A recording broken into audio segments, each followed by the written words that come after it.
It's recording. So we will just welcome some people here this morning. Get started. We're excited to have our virtual small business series. We are so ready to have this event in person so that we can see your faces and read the room. We all were talking about that earlier. But for now, virtual is what it is. We're going to get to record these so you can watch it later, so other businesses can watch it later, because this is such an important topic, marketing for your business. And how this past year has changed so much with marketing in terms of having to go online and utilize social media more than ever. So I'm very interested today to hear from two professionals about how marketing has changed and how you can better market your business. This event would not be possible without our sponsor, F&B Bank. And so here this morning to welcome everyone from F&B is Amy Futrell. Amy is not only an employee at F&B, but she's on our board. And so we truly appreciate Amy's service to the chamber. And not only that, she's Citizen of the Year, reigning for 2 years now, since we didn't get to have our annual dinner. So she's got some bragging to do. But anyway, I'm going to turn it over now to Amy to welcome everyone this morning. Good morning. As Michelle said, I'm Amy Futrell, Callaway County Market President for F&B Bank. And I want to welcome each one of you this morning to the Chamber Virtual Small Business Seminar. F&B Bank is thrilled to be a sponsor of the Chamber Seminar Series for the next couple of weeks, as we thrive on being able to work with and help the small businesses in our community any way that we can. We want to thank you for taking the time to join us today. And while we prefer to be in person, we are thankful to have other avenues to hold these meetings for our small businesses in Murray and Callaway County. The Chamber has a wonderful lineup for the seminar series that will include lots of great information for small businesses. Therefore, I encourage you to log in for each of the upcoming seminars. On behalf of F&B Bank, we appreciate all that you do for the small business in Murray and Callaway County. And now I'm going to turn it over to Michelle to introduce today's panel. Great. Thank you, Amy. We truly appreciate you being here with us this morning. And now we get to introduce our panelists for today, two professionals who are going to present an awesome presentation this morning. And the first person I'm going to introduce is Brooke Wiles. Brooke serves as F&B's Vice President and Marketing Director. And actually, Brooke and I went to college together. So I know Brooke very well, and she's going to do awesome this morning. So I'm very excited about that. Brooke, in her experience to work through expansion into new markets, new offices, rebranding, and so much more, she has done so much there. And I know that F&B is very proud to have her representing the bank this morning. And through it all, Brooke has overseen all marketing, social media, event planning, and community involvement initiatives for F&B's 4 market areas. Brooke earned her bachelor's degree in OrgComm and a master's degree in mass communication, all from Murray State University. Go Racers. Yes. One of Brooke's proudest moments in her career was winning the 2017 Independent Community Bankers of America Market Leader Award for the bank's partner stories that were featured on social media, TV, and on the bank's website. In addition, Brooke utilizes her leadership experience on a variety of community, school, and chamber boards in the region. So we welcome Brooke this morning. And we also have Amy, who's tuning in from Paducah this morning. Amy's the president of Socially Present, and they do some amazing videos and tell some amazing stories for businesses and organizations. Amy oversees the agency's business operations and production, ensuring timely project delivery and effective communication between the agency and its 300 plus client roster. Whether building a website, designing a logo, managing social media, preparing traditional print materials, or producing a film, her goal is to help Socially Present clients accomplish their vision and grow their company. So now I'm going to turn it over this morning to our two panelists to share with you how to market for your business. Take it over, ladies. All right, Michelle, thank you so very much. You guys should be seeing my screen at this point. If you could just let me know that you're seeing that. You're good, Amy. All right, fantastic. So, wow, what an introduction. Thank you so much for having us. And we are so thrilled to be here today before your members and then those of that are going to catch this on the recording, of course. I know when Brooke and I were asked to speak about marketing, there's so much to talk about in such a tiny little span. So we chose this morning to focus on marketing your business on social media. However, all of the takeaways that you get today are going to apply to multiple aspects of your marketing strategy. So we're going to dive in and talk about all of that. Before we do that, of course, Michelle has done such a wonderful job of introducing us both. Since we're going to be tag teaming this, I'd like for both of you to get to, or for all of you to get to hear our voices and know as we're switching back and forth here who's speaking and about what. As Michelle mentioned, I am the president of Socially Present, and ultimately my goal at the end of every day is just to help businesses communicate effectively in order to meet with their target market, generate sales, and help grow their businesses. And there's so many ways that you can do that, whether we're doing that with website or print design, social media. There's so many different ways to do that. And so really we want to take today to hone in on just all of the foundational work that you need to do in order to do that effectively. So I'm excited to be here today. Brooke, take a minute and say hello. Hello. Like Michelle and Amy have already said so nicely, I'm Brooke Wiles and I'm the marketing director here at F&B Bank. I've been with the bank for almost 13 years now. That's crazy. I can wholeheartedly say that no year has ever been the same in this career field. I know Amy can vouch for that. Marketing is constantly evolving. There's just always new opportunities on how we can communicate with our customers. And it makes every day interesting. And I love that part of my job. So we're happy to be presenting to you today. And this is just one piece of this big marketing puzzle. And we're excited to share this with you. So Amy, are you ready to get started? Let's get started. All right. All right, so I want to start by talking about the current landscape. And I'll just say I gave this presentation about a year ago, and the world, it seemed, had just shut down. Routines were disrupted and anxiety was high. And frankly, none of us knew how long this thing was going to last. I remember in February learning that my kiddos were going to go home for 2 weeks. And I thought, oh my gosh, I've got to homeschool for 2 whole weeks. I never knew that I would be doing this for a whole year. So at that time, I think businesses were scrambling to figure out, is this a short-term thing? Is it a long-term thing? The further we got in the pandemic, the more aware we became that, this was certainly going to be a massive disruptor. We saw shifts in our market in terms of who it was that as business leaders we were trying to reach. And what we saw was that people were hungry for information. The more time people spent healthy at home, the more time they spent online trying to soak up information. Businesses were left scrambling. They were trying to figure out how to pivot. That was especially true for brick and mortar businesses who traditionally relied on customers coming in to see them. And now they were having to determine, how am I going to pivot my business in order to reach my customers and to stay afloat? At that point, we saw huge growth in social media, and social media numbers were already very, very large, but we were seeing double-digit growth. For example, Facebook and Instagram this time last year, they saw a 40% increase in views, and Facebook Live and Instagram Live, the video services, they doubled the amount of views they had in a single week in about April of last year. So lots and lots of changes. I'm sure at this point, all of you have experienced that, whether as a consumer or as a business leader. You've all adapted, and we're going to continue to adapt. And the reality is the current landscape isn't much different. And the world is still highly social. The world is still evolving. We're still figuring out, now a year later, when the world is starting to reopen, are we going to abandon the digital aspect that we have developed or worked so hard to develop over the last 12 months, or are we going to now go more in person? Are we going to have a blend of both? And how's that going to impact buyer behavior as well as business behavior in terms of offerings?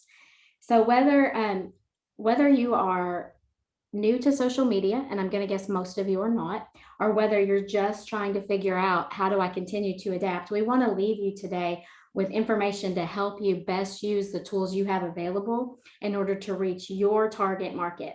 And so again, whether or not you are interested in attending today because you're trying to build social media, or if you're trying to grow your holistic strategy, all of the information that we're going to present to you today is going to be relevant to all aspects of your marketing strategy.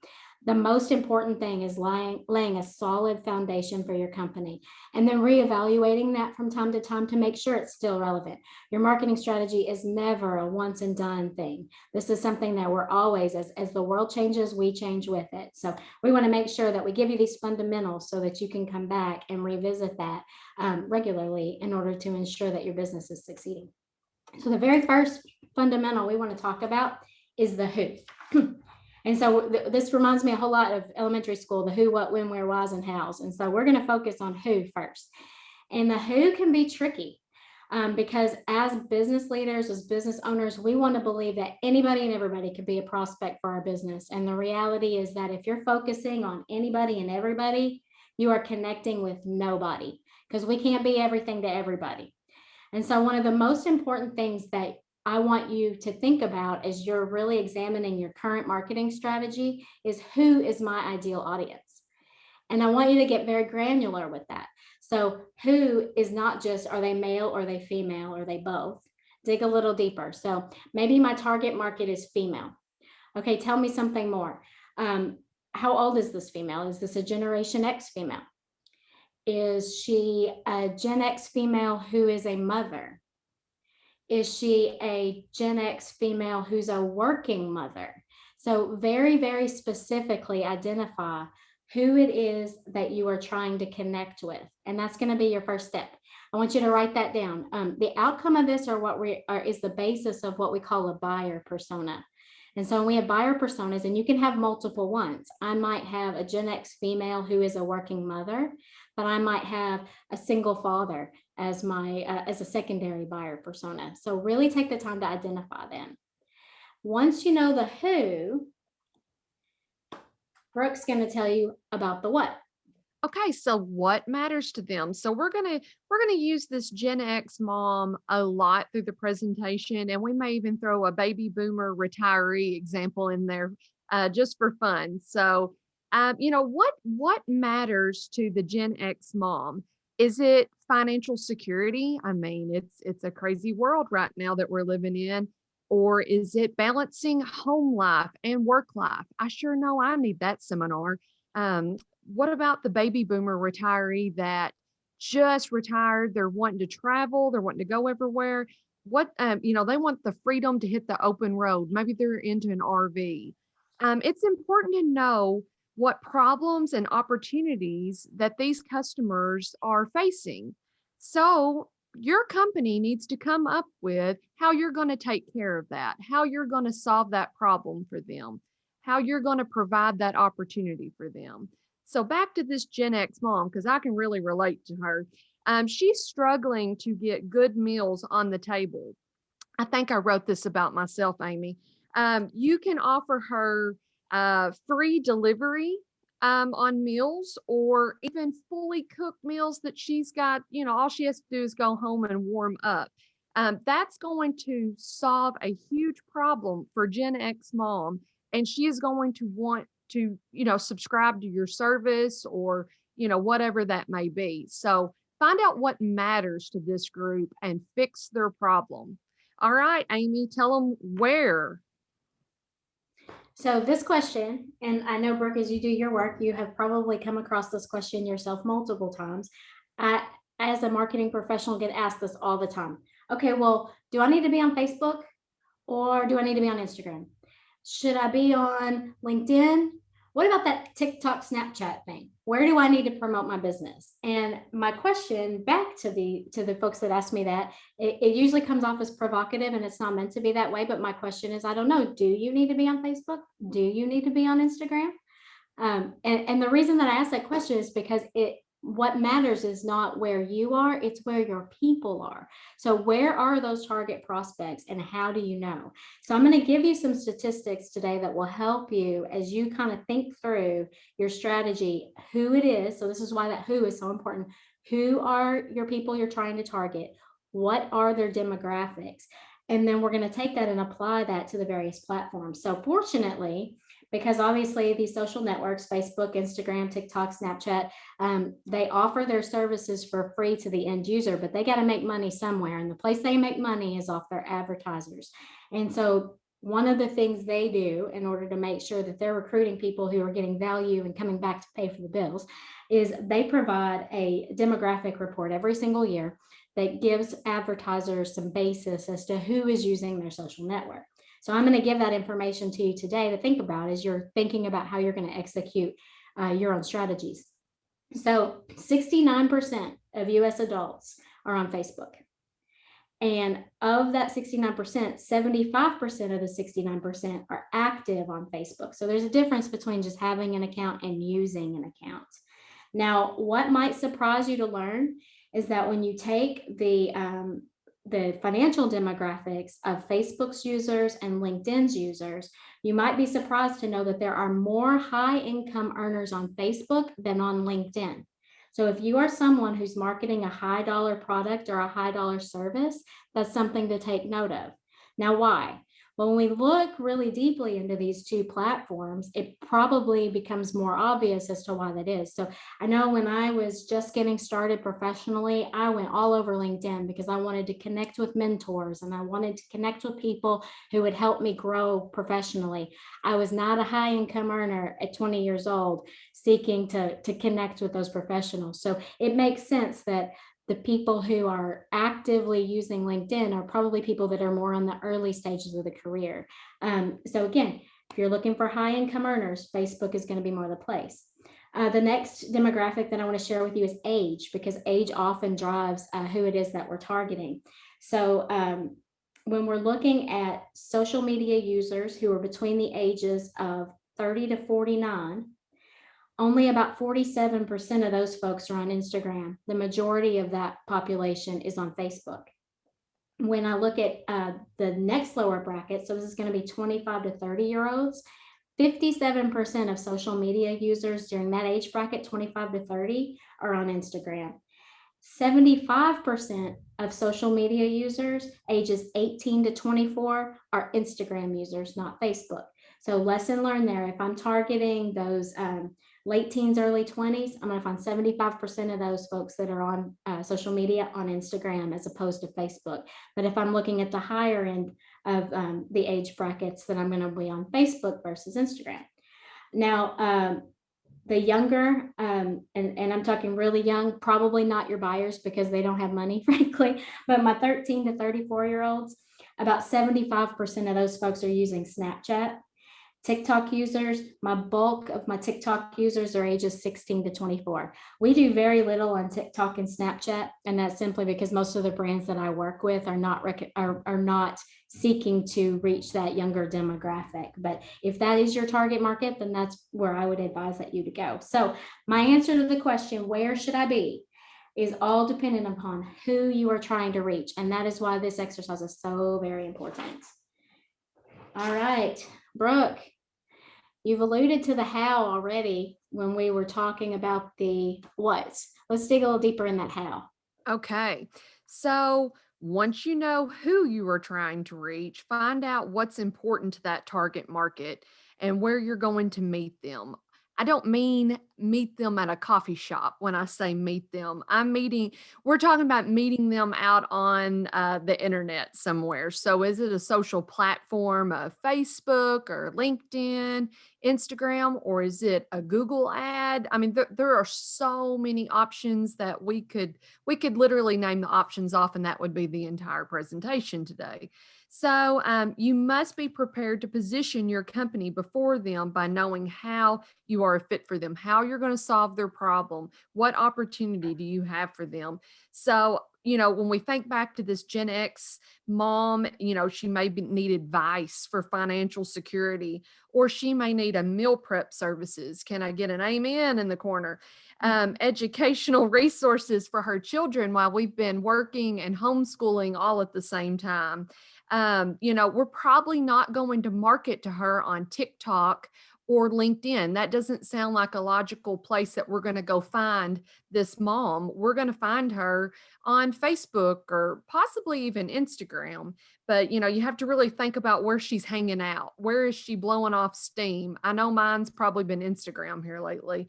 Think back to the RV retiree, parts to keep his RV moving, travel spots, delicious restaurants nearby, or even grilling accessories. Lots of RV travelers are grilling all the time. Those are things that might interest them. And then you got to figure out where you're going to put them so they'll, you can address their needs and they'll actually see your ads. All right, Amy, let's talk about content creation. All right, so that's the perfect piggyback on the how. And so when we talk about content creation, this is where we really get started with our actual what most folks identify as marketing. Now, we started marketing the second we started talking about those buyer personas. That's all the foundational work, the stuff behind the scenes. But the content creation, these are the flyers, these are the social media posts, these are the website, the ad design, all of the stuff that traditionally people either hire someone like me to do or they go and do themselves. And so it's time now to create your content, and you're going to take everything we've already learned. You're going to take who, you're going to take the what's important. You're going to take decide where you're going to distribute your message, but most importantly in content creation, we're going to take the how. How do we as business people, how do we connect with those individuals? And so I encourage you to see your how, or to see the execution of your content creation as an opportunity to be a helper. This is the opportunity you have to communicate your value and to communicate help. Be very, very careful when you're marketing your business. What we're trying to build here are relationships. And we're trying to get people to trust us and to know that when they choose to do business with us, they have chosen the right people to do business. So whether I'm selling a product to them or whether I'm selling a service to them, I need to be able to position that. And the best way to do that is as a helper. So we've been talking about our Gen X mom. She doesn't want to be given lots and lots of visuals about why your meal service is the best. She wants to know that you have timely delivery, and she wants to know why it is that, reinforcement as to why it is that healthy meals are important for her family. And yes, you can do this, and we can help you with that work-life balance. So with that content creation, it's time to go to work, just assembling all of the stuff that we've already generated, that we already know about our people, and then put that out there in a manner that is engaging and effective. Brooke has 3 tips for you as to where you're going to start with your content creation. All right, we're going to listen, we're going to educate, and we're going to communicate, not commute. Okay, so first, listen. What's important to your target audience? What worries do they have? What's keeping them up at night? What needs do they have? How can your company help? How are you going to fix this? Next, you need to demonstrate your understanding of their needs with a very well thought out post, y'all. You cannot just come up with this stuff on the fly. There is strategic planning behind these posts and why you're doing it, when you're scheduling it, when they're going to actually see it, when do your people on your page really respond to you the most at the time of day. After posting, communicate with those who engage. Don't leave them hanging. If you have people commenting back and forth on your page, this is your biggest opportunity to snag them as a customer. If you leave them hanging, you're neglecting that, and you're leaving the door open. You're leaving them at the door and you're not bringing them inside. So anytime we get a comment on our Facebook page or anything, we're trying to reach back to those people. Sometimes they're bad comments, we're not all going to be unicorn and roses today.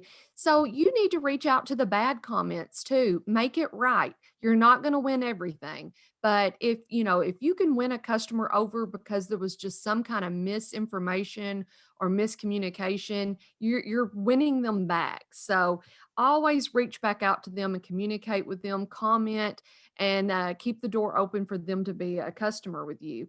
And I also call these not every single post that you put out there is going to be a sales pitch or a lead generator, as we like to call them. I call some of these fluff. It is good. It's fine to have fluff post on your pages. This is just, you going out and taking your neighbor cookies type of post and taking pictures. Do that. That stuff, people love to see it. They love to see you interacting. They love to see people that they see in businesses on a daily basis interacting with their business neighbors. Post their pictures all the time, post customer pictures with their permission. This is so much better than stock photography, and it gives that human element in there. People respond to people that they know, especially. And I'm going to talk about reviews. If you get reviews on Facebook pages or Google pages, anything like that, reward people for good reviews. Reach back out to them. Maybe you have a little swag you want to give them, but reward people for good reviews because they're the people that are going around and talking about you and spreading the word to do business with you. And reach out to the bad reviews too. Make them right. There may be just something majorly easy to fix, and you can do that when you reach back out to them. Don't just leave it out there. So listen, educate, communicate. I did it again, Amy. All right. So what are some things to consider? The do's. I understand why you say commute, because we are itching to give this presentation in person, and it's I just know. I'm right there with you. I wish I could see your faces. All right, so these are the do's. These are, right there with the post that you're creating. So she's talking about the importance of getting those posts out there. Now, here are some other things I want you to make sure that you're doing with every single, or I'm not going to say with every single post. I'm going to say with every monthly strategy that you have. And I'm going to encourage that is that don't, being on the fly is no way to have a strategy. I encourage clients to look a month ahead as to what they're going to do in the new month.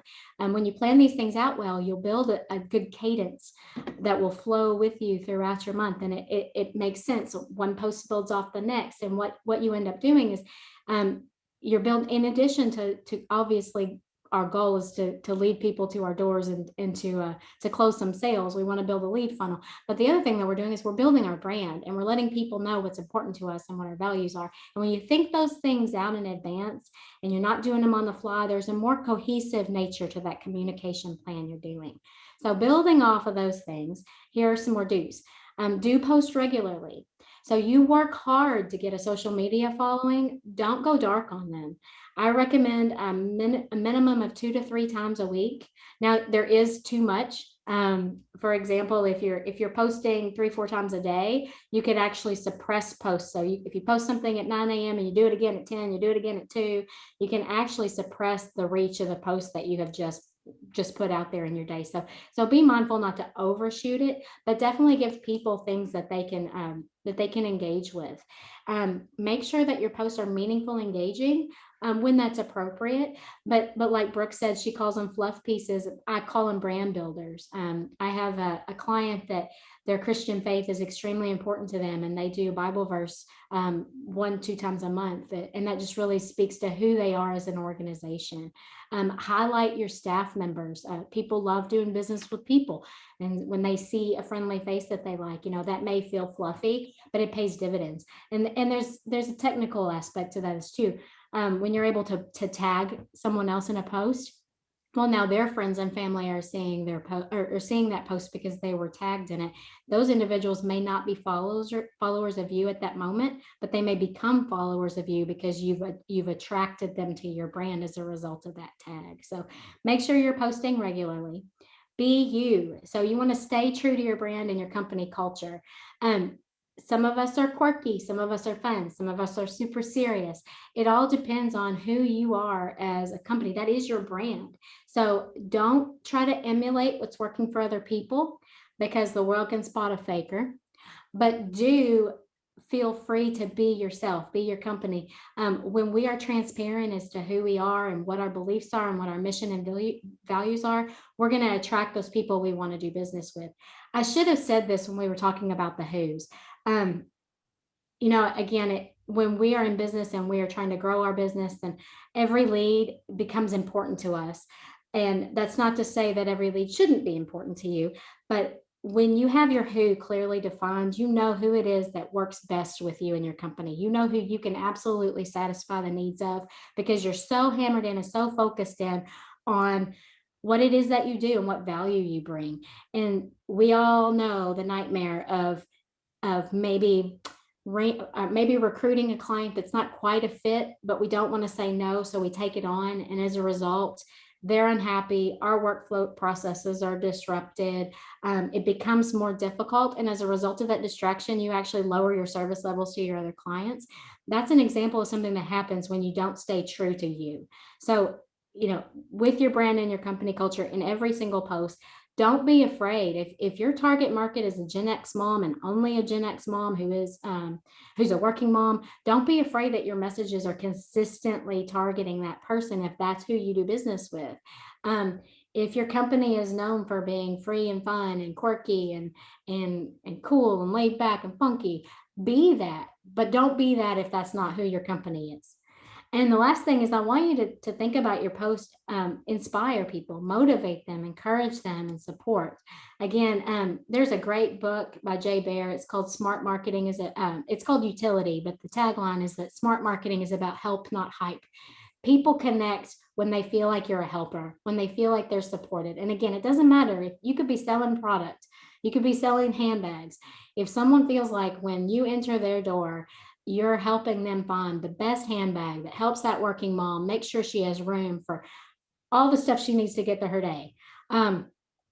If you are welcoming to her and you let her know why why she's important to you, and you give an inspirational post that says, "Hey mom, you got this."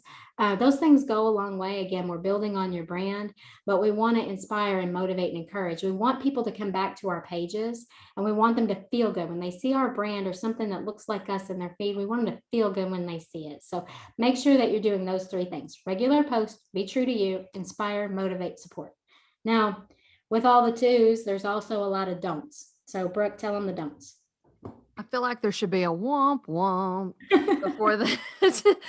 Okay, so bigger equals better. No, no, no, does not. We're going to talk about scare tactics and hard sell. All of these are don'ts. The one I really want to hit on the most is bigger equals better. And what we mean by this is people get really distracted with the number of followers that they have. I'll admit, I love to see when we have new fans, but I also look at the location of them. And if they are not in our market area, I am not doing FNB Bank. I'm doing them a disservice when I'm advertising to people outside of our market area. And one of the things that a lot of people do to increase those numbers, I've noticed, and I know Amy has too, is lots of giveaways, lots of contests, and they are great. I am a contest entry. I love a good contest. I love a good giveaway. But if you are only in Western Kentucky like we are, and you are advertising out, doing paid ads, and you start noticing that people in Florida and California and everywhere else are becoming fans of your page just to enter your contest, you're not doing anything for your business. Matter of fact, you're wasting advertising dollars on people that will never do business with you. We're a bank. I mean, we cannot, we have our restrictions on where our customer boundaries are, and that's for a reason. But if you are a ladies boutique and you ship clothing nationwide, go for it. You are going to gain all kinds of new customers with giveaways and contests. So, go for it. Do that. Let's see. Having a call to action is very important. Don't get a call to action and a hard sell confused.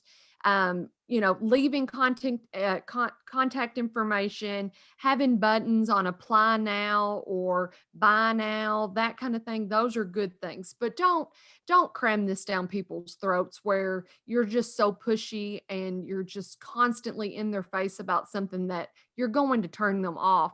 And as well as scare tactics, you want to be their problem solver. You want to provide opportunities with them. You don't want to scare them.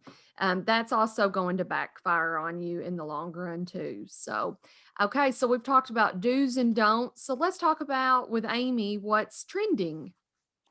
All right. Well, interactive content is definitely on trend. And what I mean by interactive content is live streams. We talked about those doubled a year ago. Live streams are still very, very big. With interactive content, we want to facilitate a conversation. We want to do something that gets people talking.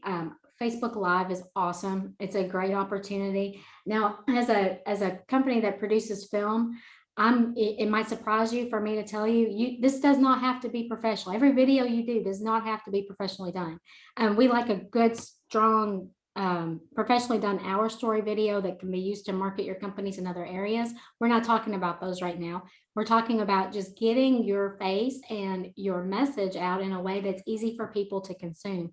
So don't feel the pressure of thinking that you have to have the exact right backdrop and that you have to be camera ready all the time. Sometimes the most genuine videos that you produce in your own boutiques or in your own businesses, your own offices, even these days, your own home offices, are just as effective, because if I say this, they're effective if you have done your homework and you know what you're communicating, you're genuine in the delivery. So I would encourage you to take advantage of those opportunities. You'll see folks in industries that we didn't traditionally see before taking advantage of those. So CPAs, I've seen CPAs giving live stream advice, CPAs who go on every quarter when an SBA update comes up. I know many of us took advantage of those PPP loans over the last year in order to keep our payrolls flowing. And there was a lot of confusion about what was covered and what wasn't. And I saw some CPA friends of mine who would go online and be like, okay, here's the latest, here's what we know. Those were so much more effective at communicating information than sending out an IRS blast that no one knew how to interpret. For our friends in the service industry, like my neighbors up here are yoga instructors. They did online yoga classes in order to reach their demographic. If you are someone who has a boutique, the ability to go online and just say, hey, y'all, look, I got this great new shipment of XYZ purse line, and here's what they look like, and here's what they feel like. And I know you can't come into my shop right now, but here's me interacting with this thing. You get a good feel for what size it is, what the quality is. Here's how you go about getting it. So interactive content is definitely trending. That's not to say that static posts are not. They most definitely are. There's a blend for both. But the most important thing is, as you start executing your strategy, your post strategy, the most important thing is for you to know what's working and what isn't. And the only way you're going to know that is to examine the analytics. So if you're a professional social media user, so you have a professional business page, I'm going to use Facebook as an example here. You have analytics available at your fingertips to let you know what's working and what's not. And Brooke, I know you employ this often. I know that all the stuff that you do, you're measuring your results. So let's talk about the importance of that, those analytics and how you're measuring those. Absolutely. So analytics are your friend. They are not scary. So engagement, how many people are engaging, impressions, how many times was it looked at, reach, how many people did it reach, how many people are sharing. They think it's, your content's so great that they're sharing this out there with all their friends, and then their friends share it. I mean, this is a wonderful thing. So a critical part of your content strategy is to analyze and observe the results of your post. Analyze the results, know who is engaging, do more of what is working, and amplify those results. So, like I said, this is not a scary thing. And the good thing about analytics is you will begin after, you get used to this, you'll stop wasting money aimlessly on just advertising here, there, everywhere, print, digital, everywhere. I call it the shotgun approach. You just start blasting out a bunch and you don't know what's sticking. And I've made this mistake, plenty of times before. And, you analytics show you if your ads are working because you can actually see who's clicking on them. If a referral, a referring website, you definitely want to make friends with those people if they are referring people to your site. These are all good things to be tracking. So the other good thing is look who is responding. Is it male? Is it female? What age? What location? You can see all of this. It's creepy and cool all at the same time. So um let's see what else. So what if it's a failure? Let's talk about failure for a second. Do not give up. This is the great thing about digital and the great thing about analytics is you can keep trying different methods and budgets and target audiences. Maybe your message is not clear enough and you heard back from some customers that came in and they were a little confused. Okay, you know what to do the next time you try this. Alter a different word or a headline or whatever it is. It may be a graphic that can confuse them. So whatever the problem is, try to solve it for your customer and set goals, very specific goals. I know I keep repeating this, but don't aimlessly advertise. Be very targeted and specific in your approaches. I call, analyze your data too, and then figure out how you're going to achieve those goals. This is the great thing about analytics. You'll stop wasting marketing dollars when you start seeing what works and who's actually responding. You'll start tailoring your messages a lot more. And it's just a very good thing. I encourage you to really, really get into your analytics. Facebook, Google, whatever there is, really start looking into this. All right. So let's talk about the difference between organic versus paid, Amy.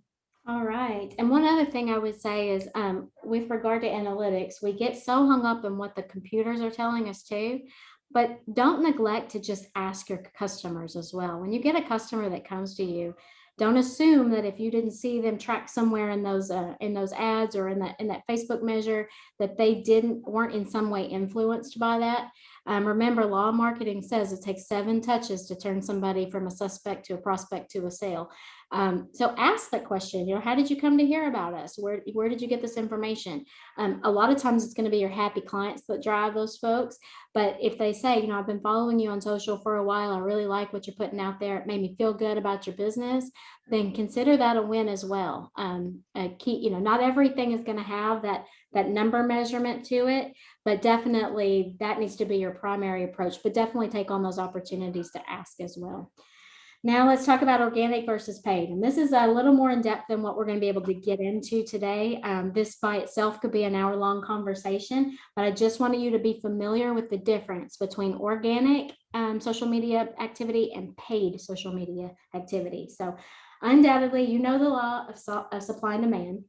And so the developers of social media platforms, they undoubtedly understand the law of supply and demand. So when social media platforms first came out, there weren't a lot of businesses on it. So if you were an early adopter, you got a lot of exposure at very little cost. Of course, now we've got lots and lots of eyeballs, and we've got lots and lots of businesses who are vying for the attention of those eyeballs.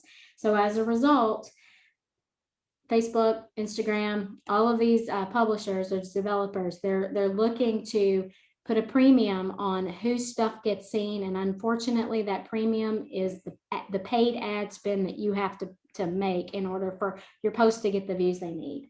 So not everything that you post organically to your feed. So these are the things you just put them on your page, you hit publish, and you sit back and you wait.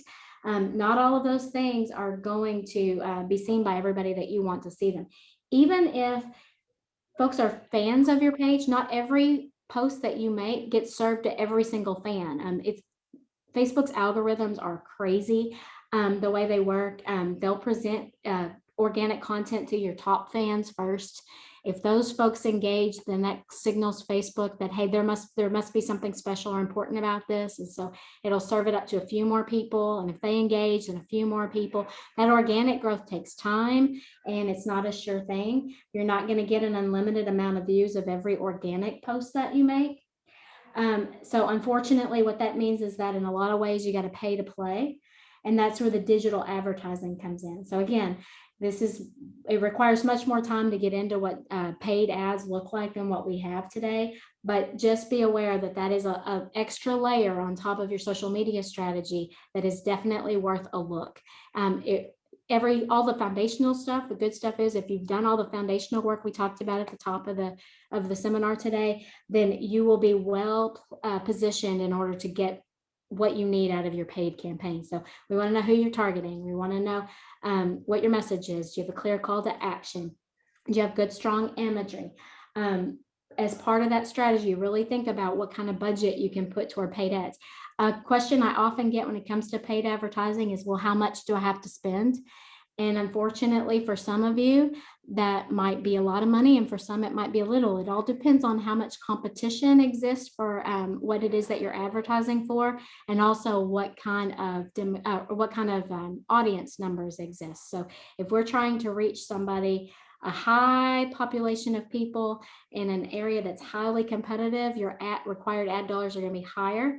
There are folks that can help you determine how it is you need to lay out your paid ads. So that's something that, again, more than what we can talk about here today, but that's something I'd be happy to have a conversation with if you're one of those people that's on the bubble to talk about paid ads and you have no idea where to get started. There are some great resources out there that can help you get started, help you get a good budget so you're not just wasting your money. All right. Getting started with Facebook and Instagram. Brooke, how'd you get started with Facebook and Instagram? Well, we just took a gamble, and I really had to learn as I went on it. And honestly, I learned something every day on it because the minute that you get used to something on Facebook, they change it. So Everything changes. I mean, it's constantly you're learning something new on it.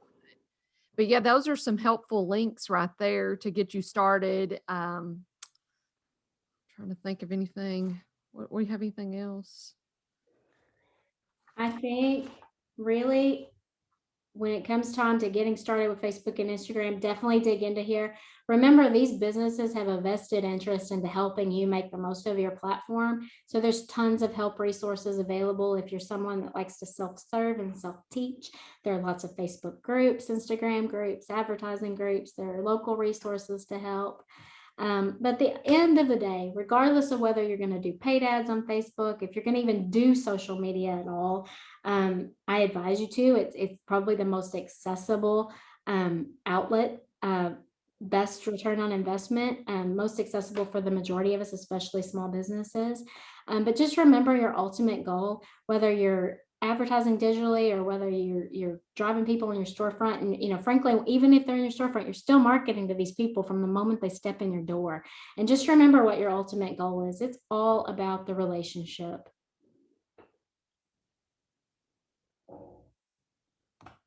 All right, Brooke, thank you for co-presenting with me today. Yes, thank you, Amy, and thank you for everyone listening out there and that will be listening to us on the recorded in the future. So I've thrown our contact information up here on the screen, and I believe I speak for both of us when I say if we can provide any assistance to you. And we're both passionate about marketing. We love helping people grow.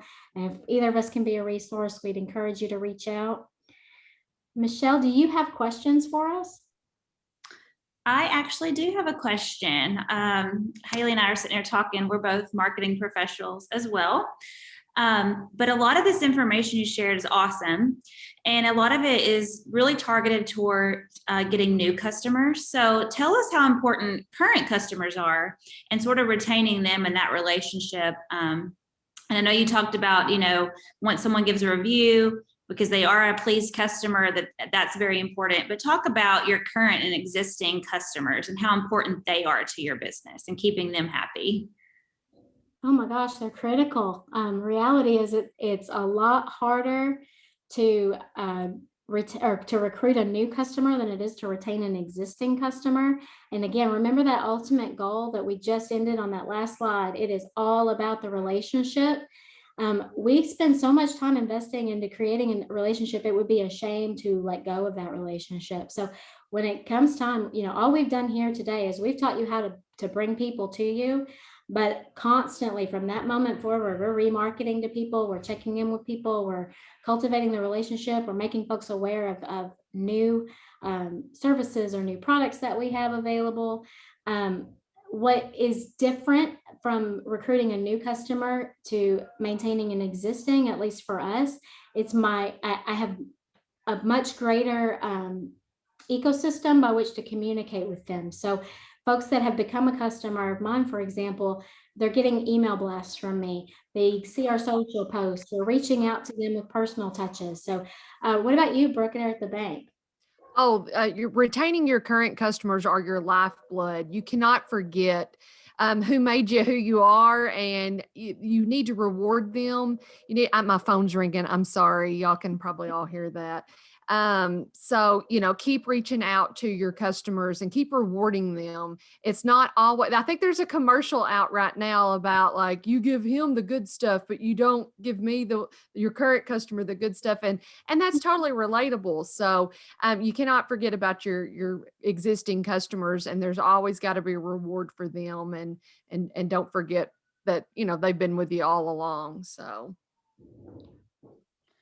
You guys have done a fantastic job. And if we were in person, I would say, let's give them a round of applause. But since we aren't in person, we just want to thank you guys. And you do all this work and you do all this research to get people just to come in your door. And once they come in your door, it's up to you to provide awesome customer service. And so tomorrow's seminar is on providing service with a smile and how you can have better customer service to create an awesome customer experience when they come in the door. So you've done all this marketing, you've done all this stuff, and now they're coming into your door. And we're going to hear tomorrow about what's next. And so thank you guys. Thank you, Brooke. Thank you, Amy, for an awesome seminar. Do you guys have any final thoughts that you'd like to share before we close out? I'm just so grateful to have been here today. Thank you guys for having us. I appreciate you. I agree. We're proud to be sponsoring this. This is just not just today, but all of these seminars are just valuable resources for our small business community. We're proud to sponsor that, and I'm just proud to be a part of the piece of the pie here. So it's been wonderful, and I'm with Amy. Anybody that's interested or has any questions, they can feel free to call or email us after this presentation. So. Well, thank you for tuning in. Thank you again to F&B Bank for being our sponsor today. And if you'd like to participate tomorrow to hear from 4 business professionals, business owners on how they provide awesome customer service, be sure to register for that. It's tomorrow morning at 9 a.m. So we appreciate you guys, and we hope you have a wonderful rest of your day. Thank you.